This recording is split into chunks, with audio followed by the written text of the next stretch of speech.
Salam, selamat birthday party di minggu kedua di bulan Januari tahun 2024. Kita bersyukur bahwa Tuhan masih memberikan kesempatan kepada kita untuk hidup. Oleh karenanya kita pergunakan kesempatan itu dengan baik, dengan cara hidup yang memberi buah. Kita harus selalu bersyukur dalam kehidupan ini, di dalam menjalani kehidupan ini, karena kesempatan bagi kita adalah satu kesempatan yang sangat luar biasa. Nah, tema kita di tahun ini adalah tentang pemuritan. Tema saya dalam Tripati ini yaitu murid yang memberi buah di dalam Yohanes pasal 15 ayat 8. Jika kamu berbuah banyak dan dengan demikian kamu adalah murid-muridku. Ayat rujukannya adalah di dalam Matius pasal 5 ayat 16.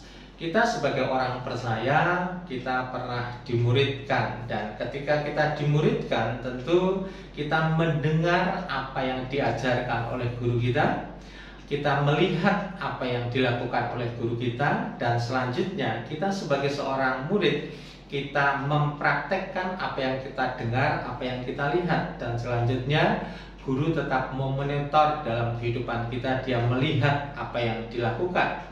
Apa yang kita baca di dalam Yohanes pasal 15 ayat 8 tadi ini menjadi sebuah kesatuan di dalam perikop, yaitu tentang pokok anggur. Yesus adalah pokok anggur, kita adalah ranting-rantingnya, saudaraku yang di dalam Tuhan. Tetapi jangan lupa bahwa ketika kita mau berbuah banyak, kita harus melekat kepada pokok anggur tersebut, saudaraku. Begitu pula kita sebagai seorang murid-murid daripada Tuhan, kita harus menjadi pelaku-pelaku kebenaran firman Allah, supaya kita layak didapati menjadi murid yang sungguh-sungguh, yaitu murid yang berbuah. Bagaimana caranya menjadi murid yang berbuah? Yang pertama adalah terhubung dengan Yesus. Ayatnya di dalam Yohanes pasal 15 ayat 4b.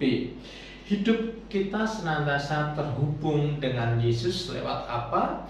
Yaitu lewat doa-doa yang kita naikkan, lewat waktu-waktu saat teduh yang benar-benar kita sediakan kita untuk membangun hubungan yang baik dengan Tuhan. Nah, ketika kita memiliki hubungan yang baik dengan Tuhan dan fokus hidup kita adalah Tuhan, otomatis kita akan mengalami getaran hati Tuhan, atau kita memahami tentang detak jantung Tuhan, yaitu menjangkau buat jiwa-jiwa. Tentu ini kita sebagai seorang murid menjadi suatu kebanggaan tersendiri ketika hidup kita senantiasa memperkenankan terhadap guru kita yang telah mengajar dalam kehidupan kita. Kita bisa memahami, yaitu hatinya, detak jantungnya, getaran hatinya adalah untuk jiwa-jiwa.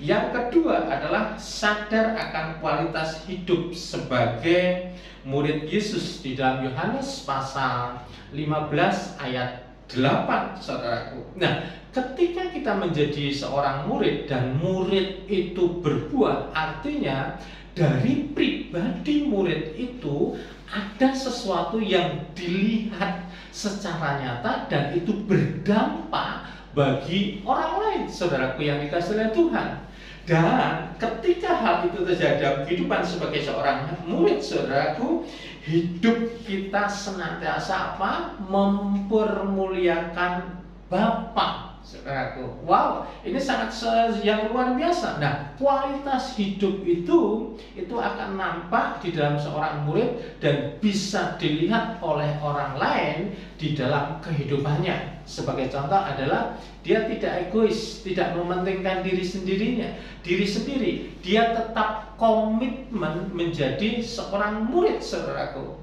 Dia hatinya yang ada adalah rindu di dalam kehidupannya itu untuk terus membawa jiwa-jiwa bagi kemuliaan nama Tuhan. Nah, oleh karena itu dalam penjangkauan jiwa-jiwa yang ada, saudaraku, seorang murid harus dilakukan itu dengan sungguh-sungguh. Di mana Ketika dalam salah satu keluarga saudara belum ada yang percaya kepada Tuhan, mari jangkau mereka, ceritakan kabar baik tentang Yesus Kristus, doakan mereka dengan baik. Target-target yang harus saudara lakukan, saudaraku, di pekerjaan saudara, di tengah-tengah masyarakat saudara, mari kita bisa lakukan bersama dengan hati yang tulus, dengan hati yang penuh belas kasihan terhadap mereka, dengan hati yang penuh kasih terhadap mereka, saudaraku yang dalam Tuhan. Nah, dua hal ini mari kita lakukan bersama, yaitu menjadi murid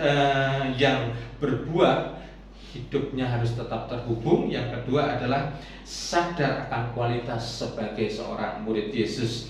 Nah, pesan yang harus dilakukan adalah menjadi murid yang hidup berbuah. Kemudian berkat jika melakukan, memiliki kualitas hidup murid yang memuliakan Bapa. Kemudian akibat jika tidak melakukan, bukan menjadi murid Yesus yang baik. Nah, saudaraku, sharingkan di dalam Tripati saudara apa bukti menjadi murid Kristus. Yang kedua adalah apa Anda sudah memenuhi standar sebagai murid Kristus? Jika belum, apa yang Anda akan lakukan? Nah, proyek Ketaan tetap komitmen menjadi murid yang melahirkan murid-murid yang lain. Nah, sebelum saudara menutup dalam Tripati saudara, jangan lupa berdoa buat pokok-pokok yang ada di dalam materi Tripati saudara. Dan tutuplah dengan membaca Bilangan pasal 6 ayat 24 sampai 26. Saya percaya di tahun 2024 kita akan kemenangan, kita akan menjadi murid yang berbuah, dan kita akan selalu sungguh-sungguh menangkap hati daripada Tuhan, yaitu jiwa-jiwa. Salam semangat